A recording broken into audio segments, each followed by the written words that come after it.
Bonjour à tous et bienvenue sur ma chaîne. Donc aujourd'hui j'ai décidé de vous faire une petite présentation de jeu et plus particulièrement donc du grand oracle français donc qui a été auto-édité par Fabien et par Ludovic qui sont en fait deux personnes très gentilles qui ont pu me livrer rapidement en fait le jeu que j'avais commandé.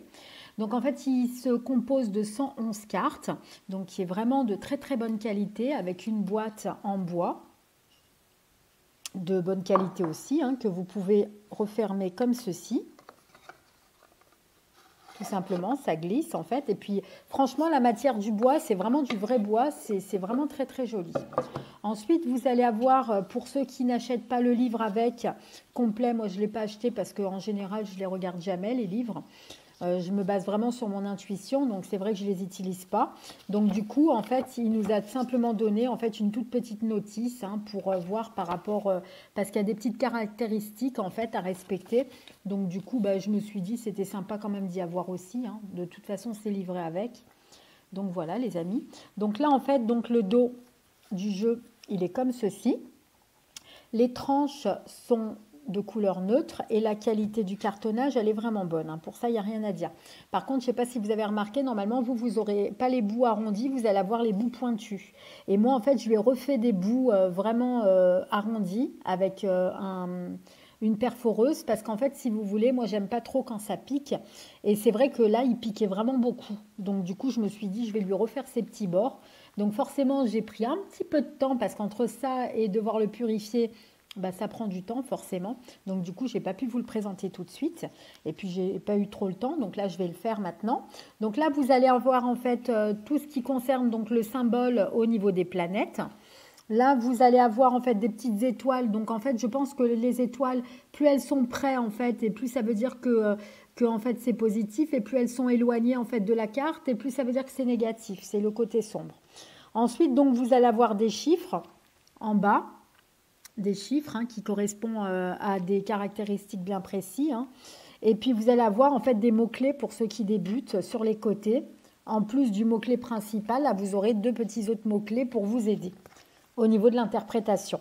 Donc on va commencer tout de suite. Donc moi je vais vous dire vraiment le mot-clé principal. Et puis je vous laisserai regarder l'illustration pour ceux qui veulent mettre pause et regarder vraiment en approfondi.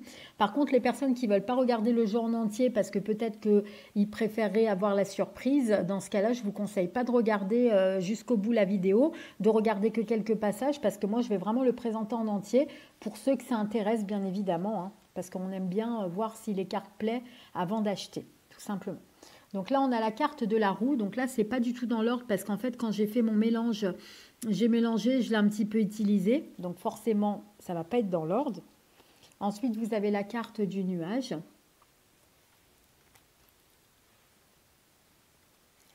La carte de l'hôpital.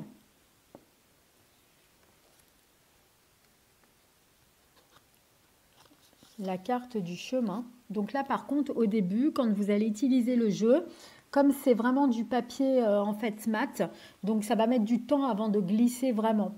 Donc ne vous inquiétez pas, c'est le temps que le jeu se fasse à vous. Donc il faut vraiment beaucoup le brasser, beaucoup pour qu'il puisse vraiment bien s'étaler. Mais ça, c'est vraiment avec beaucoup d'utilisation qu'il va finir par s'adapter. Mais c'est vrai que là, pour l'instant, je trouve qu'il ne se glisse pas trop bien. Mais sinon, il est vraiment bien ce jeu. Franchement, il n'y a rien à dire. La carte du nid. Donc ça, c'est pour tous ceux qui veulent faire aussi les prédictions mondiales. Ils pourront le faire avec ce jeu. Moi, j'aime bien les jeux avec les prédictions mondiales. C'est pour ça d'ailleurs que j'en ai créé un moi-même parce que justement, j'adore ça. La carte du roseau.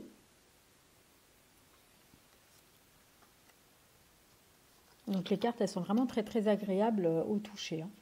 La carte du ruisseau. La carte des orties. Ensuite, vous allez avoir la carte de la forêt.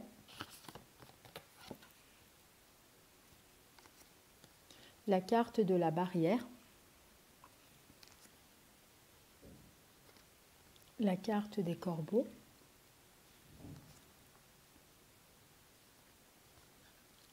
La carte de la fourche.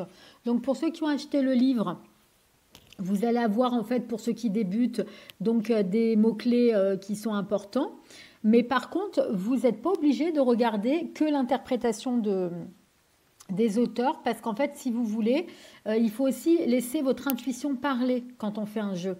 Parce qu'en fait, si vous vous basez vraiment que sur les interprétations, par exemple, des auteurs, s'ils ont oublié des éléments et que des fois ça ne correspond pas avec la situation des clients ou votre situation, donc du coup, automatiquement, ça va poser des soucis, en fait, au niveau de l'interprétation. Donc c'est pour ça qu'il faut vraiment vous laisser porter par votre intuition et vos flashs, si vous avez des flashs, hein, pour vraiment bien ressentir le jeu. La carte du feu, c'est pas spécifique, en fait, à tout le monde, en fait, hein, les cartes. Par exemple, moi, le corbeau, moi, je vais dire, par exemple, c'est une mauvaise nouvelle. Mais il y a d'autres personnes, ils vont dire autre chose, vous voyez. Donc, c'est vraiment, tout dépend des interprétations et de l'intuition. La carte de la chapelle, la carte de la pie. Ensuite, vous avez la carte du livre, la carte du violon, la carte de la gargouille. Donc là, comme il est un peu neuf, donc forcément, il met plus de temps, ils sont un petit peu collés, les cartes. La carte du marais. Moi, j'aime beaucoup ce genre de carte. Je trouve que c'est très joli. Ça fait un peu médiéval, mais en même temps, ça fait... je sais pas, je trouve que les illustrations, elles sont très jolies. La carte de la mouche. La carte du chat.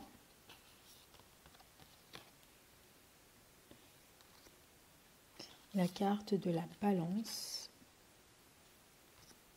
La carte du clocher. La carte de la médaille. La carte de la clôture. La carte du lierre. Ensuite, vous allez avoir la carte des feuilles.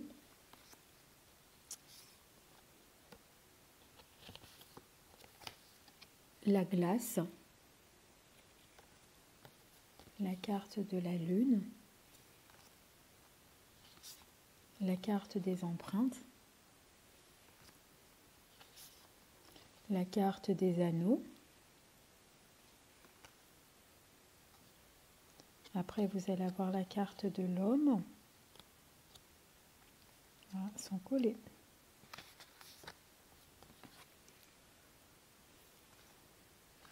La carte des noix. Après, vous allez avoir la carte de la grange. Les allées. Donc ça, c'est pour les chemins, les choix à prendre. Le pilier. La carte de l'œuf pour les projets. La carte du seau. La carte du champ. Ensuite, vous allez avoir la carte de l'océan. La carte de la sécheresse. La carte de la crue. Je trouve que c'est bien parce qu'en fait, avec ces jeux, l'avantage, c'est que si vous voulez, vous allez avoir des illustrations à chaque fois différentes. Quand vous allez faire des prédictions mondiales, par exemple, vous allez utiliser le jeu de Karen Justeby, l'Humanity Oracle, par exemple, et vous allez utiliser ce jeu en complément.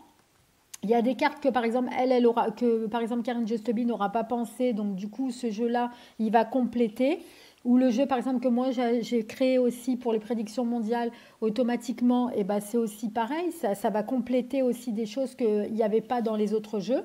Et du coup, ça va vraiment faire le truc complet, quoi. Au final, ça va faire vraiment le jeu complet qu'on peut utiliser pour recouvrir les cartes. Moi, j'aime bien utiliser plusieurs jeux de cartes.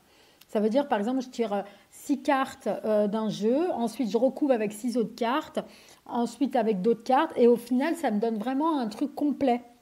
Et je trouve que c'est sympa comme tirage après à faire. Ça vous donne vraiment des éléments très complets.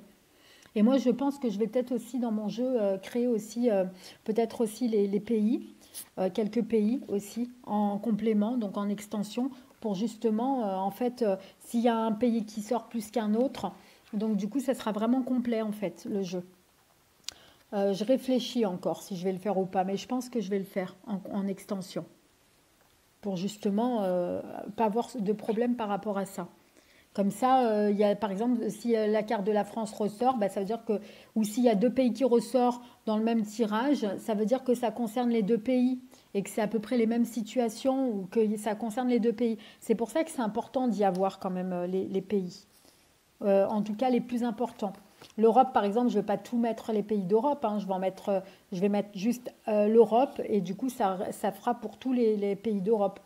Ça veut dire que ça va arriver dans l'Europe. Et après, je vais mettre tous les autres pays alentours pour justement faire comme ça. Parce que je trouve que c'est plus sympa. Après, voilà quoi.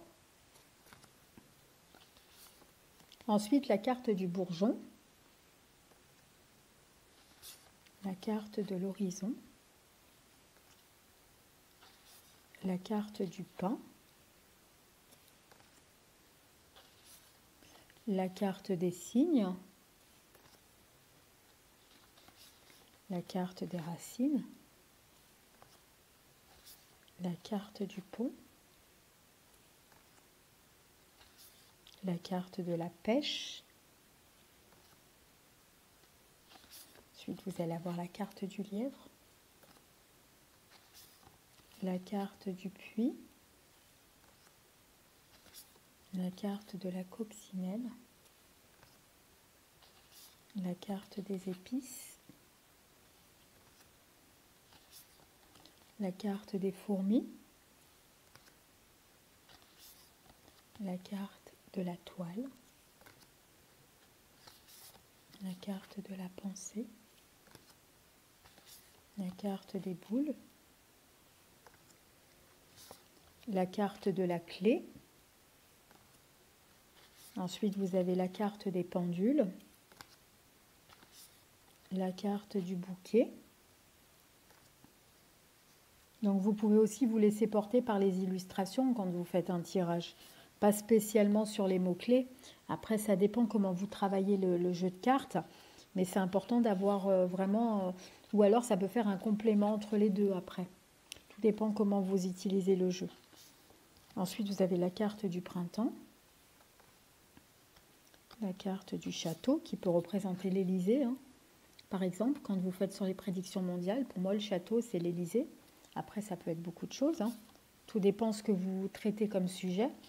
La carte de l'âne. La carte des chênes. La carte du champignon.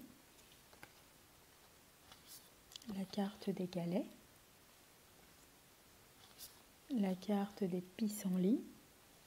Comme ça, parce que moi, je n'ai pas vu qu'il y avait beaucoup de reviews, en fait, où vraiment on détaille vraiment les cartes et tout de ce jeu-là. Donc, c'est pour ça que je me suis dit que ça serait sympa de vous le présenter en entier, parce qu'il y a beaucoup de mes collègues qui ont fait vraiment que quelques cartes, mais ils n'ont pas tout présenté. Et je trouve que c'est dommage, parce qu'il y a des personnes qui veulent vraiment avoir toutes les cartes et qui ne peuvent pas se faire d'idées, justement, à cause de ça. La carte de la roche. La carte de la girouette, donc ça c'est quand on quelqu'un qui change d'avis sans arrêt. Hein. La carte de la lanterne, la carte de la barque, la carte de l'échelle, la carte de la mouette. On se croira en vacances là avec cette carte. Ensuite on a la carte du sapin, la carte de l'été. La carte de l'automne, la carte de l'hiver, la carte de la campagne. Comme ça vous fait un petit budget aussi, si vous voulez, vous pouvez aussi par exemple acheter le jeu en premier et puis après faire un petit peu des économies pour acheter les livres parce je crois qu'il y a 3 livres qui existent par rapport à ce jeu. Il y a 3 tomes. Donc je pense que si vraiment vous n'avez pas trop d'argent et pour ne pas vous ruiner tout de suite ou faire des crédits, moi je vous conseille d'acheter au fur et à mesure. Ça veut dire un mois vous achetez un jeu, le mois d'après vous pouvez acheter par exemple un livre, le mois suivant un autre livre et tout ça. Et ça vous permet comme ça vous ne faites pas de folie de votre argent, quoi, disons. Hein. Parce qu'après voilà, c'est toujours compliqué on va dire. la carte de l'ouverture, la carte du qui, la carte du carrousel et pour terminer, la carte de la croix. Donc voilà les amis, pour ce très très joli jeu que j'ai pris un très grand plaisir à vous présenter.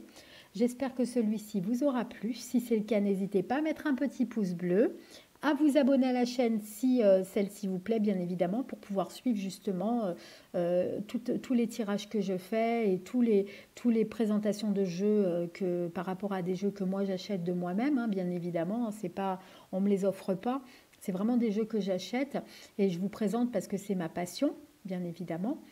Et bon, bah voilà, si vraiment c'est quelque chose qui vous plaît, bah, n'hésitez pas à me suivre. Il n'y aura pas de souci. Bah, en tout cas, je vous fais des très très gros bisous et je vous dis à très vite pour de nouvelles vidéos. À très bientôt les amis.